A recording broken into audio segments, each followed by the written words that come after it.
Hello children, today we will read sixth chapter for class 8 from the book Honeydew and name of the chapter is This is Jody's Fawn।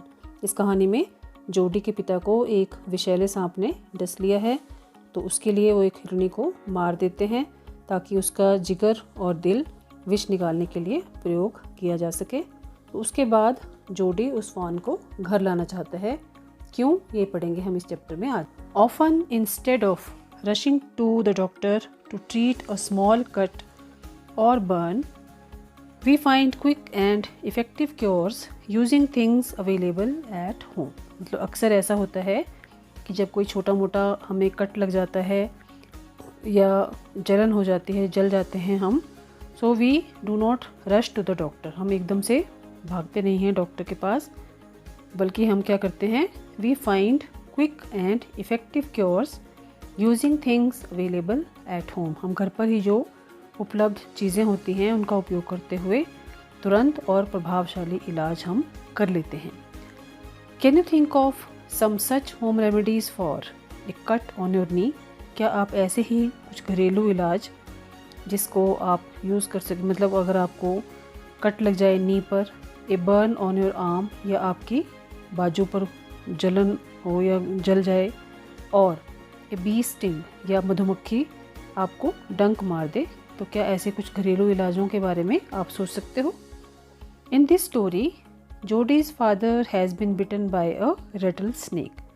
इस कहानी में जोडी के पिता को एक विषैले सांप ने, रेटल स्नेक होता है जिसके पीछे घुंघरू जैसे बंधे हो, ऐसा जब वो मतलब रेंगता है स्नेक तो घुंघरुओं की आवाज़ से सुनाई देती है, that is rattle snake. He quickly kills a doe and uses its heart and liver to draw out the poison. तो वह शीघ्रता से एक हिरनी को मार देता है और विष निकालने के लिए उसके दिल और जिगर का उपयोग करता है। Jody wonders what will happen to the little fawn left without a mother. Jody को चिंता होती है कि वो जो छोटा हिरनी का बच्चा है वो उसकी माँ को जो मार दिया गया है, अब वो बच्चा अपनी माँ के बिना क्या करेगा। तो आइए पढ़ते हैं इसका पहला part. Jody allowed his thoughts to drift back to the fawn. Jody के विचार जो थे वो हिरनी के बच्चे की ओर मुड़ गए। अलाउड हिज थॉट्स मतलब उसके विचार उधर को फिर चले गए, वो फिर उसके बारे में सोचने लगा। He could not keep it out of his mind. वो इसे अपने मन से बाहर नहीं निकाल पा रहा था, दिमाग से। He had held it in his dreams in his arms. उसने इसे उठाया हुआ था अपनी बाजुओं में, उसने जो सपना देखा था, मतलब वो सपने में इसे अपनी भुजाओं में उसे लिए हुआ था। He slipped from the table and went to his father's bedside. तो वो अपनी मेज से सरका और अपने पिता के बिस्तर के पास गया। पेनी ले एट रेस्ट। पेनी उसके पापा का नाम है। वो आराम से लेटे हुए थे। His eyes were open and clear but the pupils were still dark and dilated. उनकी आंखें खुली हुई थी और साफ थी, लेकिन जो आंखों की पुतलियां थी, प्यूपिल्स, वो अभी भी काली थी और डायलेटेड मीन्स फैली हुई थी। Jody said, how are you feeling pa. Jody ने कहा, पापा आपको अब कैसा लग रहा है। जस्ट फाइन सन। पापा ने कहा, मैं बिल्कुल ठीक हूँ बेटा, बिल्कुल बढ़िया। Old death has gone thieving elsewhere. मतलब पुरानी मौत जो है किसी और जगह चोरी करने चली गई है, यानी कि उसकी जो मौत है वो टल गई है। But wasn't it a close shave. पर क्या ये ऐसा नहीं था जैसे मैं बाल बाल बचा हूँ। I agree. जोडी ने कहा, मैं सहमत हूँ आपकी बात से। Penny said, I am proud of you boy, the way you kept your head and did what was needed. Penny ने कहा, बच्चे मुझे तुम पर गर्व है, जिस प्रकार तुम शांत रहे और वही किया जो करने की आवश्यकता थी। पा, अब जोडी ने आगे कहा, पापा। Yes son. वो उन्होंने कहा, हाँ बेटा। Pa, do you recollect the doe and the fawn. वो अपने पापा से पूछ रहा है कि क्या आपको हिरनी और उसके बच्चे की याद तो नहीं, क्या आपको वो याद हैं। I can never forget them. पापा ने कहा, मैं उन्हें कभी भी भूल नहीं सकता। The poor doe saved me, that's certain. ये बात तो निश्चित है कि बेचारे हिरनी ने मुझे बचाया है। Pa, the fawn may be out there yet. अब आगे जोडी ने कहा, पापा वो बच्चा the fawn may be out there yet, वो अभी भी वहाँ बाहर ही हो सकता है। It might be hungry and very scared, वह भूखा और बहुत ही ज़्यादा भयभीत होगा। आई सपोज सो, तो उसके पापा बोले मेरा भी ऐसा ही मानना है, मुझे भी यही लगता है। Pa, I am a big boy now and don't need to drink milk.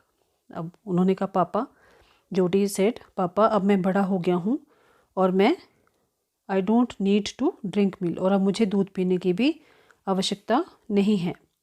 Y don't I go and see if I can find the fawn, क्यों ना मैं जाऊँ और देखूँ, शायद वह बच्चा मुझे मिल जाए।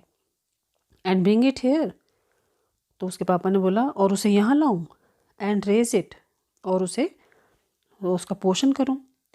पेनी ले quite staring at the ceiling, तो उसके पापा पेनी वो शांत लेटे रहे और छत पर एकदम टकटकी लगाए देखते रहे। सीलिंग होती है छत के ऊपर जो बनाई होती है लकड़ी का part.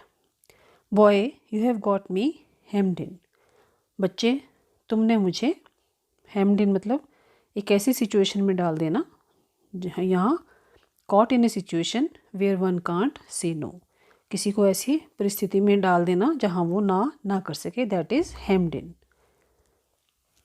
It won't take much to raise it pa, it will soon start eating leaves and corns, तो उसने कहा, पापा उसका पोषण करने में अधिक खर्च नहीं होगा, क्योंकि वो जल्दी ही पत्ते और जो एकॉर्न्स होते हैं ब्राउन कलर के नट्स, जैतून के पेड़ के जो फल होते हैं, दैट इज़ एकॉर्न्स, कि वो उन्हें खाना शुरू कर देगा। Small brown nuts एकॉर्न्स।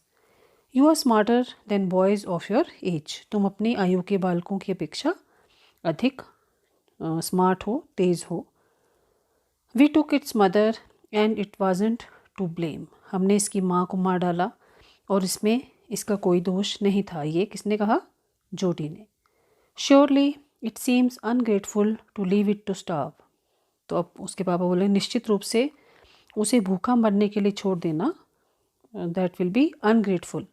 Ungrateful means not grateful, जब आप किसी के किए हुए उपकार को याद ना रखो, दैट इज़ अनग्रेटफुल। तो उन्होंने कहा निस्संदेह it will be very ungrateful कि उसे हम मरने के लिए भूखा छोड़ दें।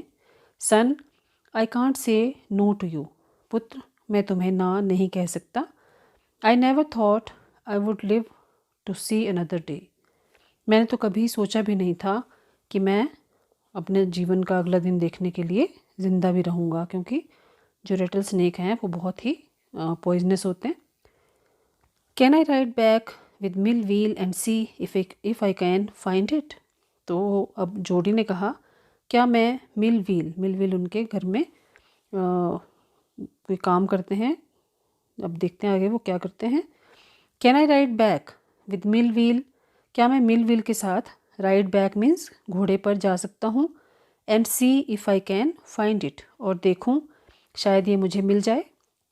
टेल योर माँ I said you can go, उसने कहा पेनी ने, उसके पापा ने, अपनी माँ को बता दो कि मैंने कह दिया है कि तुम जा सकते हो। So he sidled back to the table and set down, तो चुपके से मेज़ की ओर आ गया और बैठ गया।